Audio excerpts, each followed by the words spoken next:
एक व्यापारी और नाव वाला बेस्ट मोटिवेशनल स्टोरी। एक बार एक बहुत बड़ा बिजनेसमैन एक छोटे से गांव में जाता है। उसका मकसद होता है कि उस गांव में एक बड़ी सी फैक्ट्री लगानी है।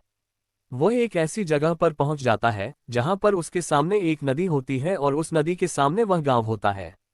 अब उसके सामने दो रास्ते हैं। पहला ये कि वह सड़क के रास्ते घूमकर उस गांव तक पहुंचे, जिसमें लगभग 10 घंटे लगेंगे क्योंकि वहां तक पहुंचने का कोई डायरेक्ट रास्ता नहीं है। दूसरा रास्ता ये था कि वह एक नाव में बैठकर नदी के रास्ते उस गांव तक पहुंच जाए, जिसमें केवल 20 मिनट ही लगते।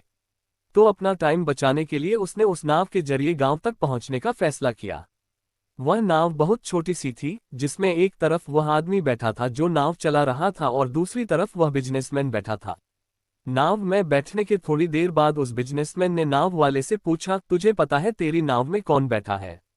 तो नाव वाले ने बड़े भोलेपन से कहा, नहीं साहब, मैं नहीं जानता। उद्धरण चिन्ह। तब बिजनेसमैन ने कहा, अरे तू अखबार नहीं पढ़ता है क्या? मेरी फोटो हर दूसरे तीसरे दिन अखबार में छपती है। तो नाव वाले ने कहा, अरे साहब, मुझे पढ़ना लिखना नहीं आता है। मैं बहुत छोटा सा था जब मेरे पिताजी गुजर गए थे और अपने परिवार का ध्यान रखने के लिए मैं बचपन से ही काम में लग गया। इसलिए मेरा स्कूल बचपन में ही छूट गया था। ये सुनकर उस बिजनेसमैन ने नाव वाले का मजाक उड़ाते हुए कहा, तुझे पढ़ना लिखना भी नहीं आता है, ऐसी जिंदगी का क्या फायदा? ये सुनकर उस नाव वाले को बुरा तो लगा, लेकिन उसने कुछ नहीं कहा। थोड़ी देर बाद वह बिजनेसमैन उस नाव वाले से बोला, अभी कुछ दिन बाद ये जो तू सामने जमीन देख रहा है ना, वहां मेरी एक बड़ी सी फैक्ट्री लगेगी जहां पर हम मिनरल वाटर की बॉटल्स बनाएंगे। उस नाव वाले को बात समझ नहीं आई। उसने कहा, किस चीज की फैक्ट्री? तो बिजनेसमैन ने बड़े इरिटेट होकर उससे कहा कि वहां पानी की बोतलें बनेंगी जो तेरे गांव में नहीं बिकती लेकिन शहरों में बहुत बिकती है। तब नाव वाले ने कहा, अरे साहब, मुझे कहाँ पता होगा, मैंने तो कभी इस गांव से बाहर निकला ही नहीं।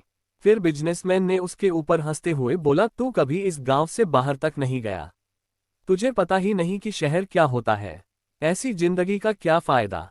उसकी बात सुनकर नाव वाले को सच में ये लगने लगा कि उसकी जिंदगी किसी काम की नहीं है।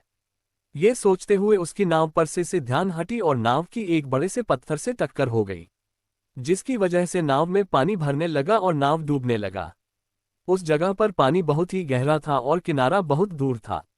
नाव वाले को समझ आ गया कि अब इस नाव को बचाने का कोई तरीका नहीं है।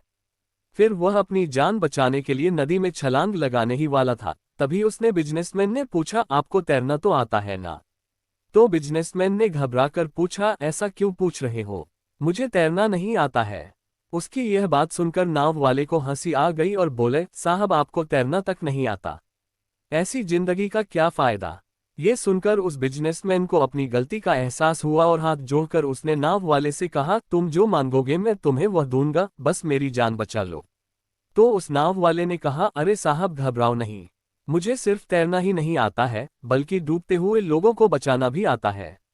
आप मुझे कसकर पकड़ लो, मैं आपको कुछ नहीं होने दूंगा। और फिर उस नाव वाले ने न सिर्फ अपनी बल्कि उस बिजनेसमैन की भी जान बचाई।